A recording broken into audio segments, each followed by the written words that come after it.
کی سلامتی سے بڑا کوئی ایجنڈا نہیں، کوئی تحریک، کوئی شخصیت نہیں۔ Army chief general Syed Asim Munir کا قومی سلامتی کی پارلیمانی کمیٹی سے خطاب، کہا کہ ہم کو بہتر گورننس اور مملکت پاکستان کو مضبوط ریاست بنانے کی ضرورت ہے۔ ہم کب تک ایک سافٹ اسٹیٹ کی طرز پر جانوں کی قربانی دیتے رہیں گے؟ ہم گورننس کے گیپس کو کب تک افراد اور شہداء کے خون سے بھرتے رہیں گے؟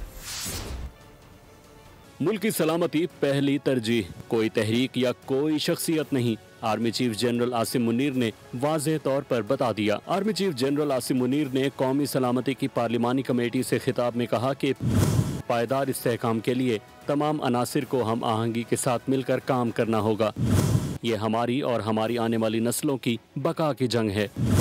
ہمیں بہتر گورننس اور مملکت پاکستان کو مضبوط ریاست بنانے کی ضرورت ہے۔ ہم کب تک ایک سافٹ اسٹیٹ کی طرز پر جانوں کی قربانی دیتے رہیں گے؟ ہم گورننس کے گیپس کو کب تک افواج اور شہداء کے خون سے بھرتے رہیں گے؟ آرمی چیف نے کہا، یہ ملک ہے تو ہم ہیں۔ ملک کی سلامتی سے بڑھ کر ہمارے لیے کوئی چیز نہیں۔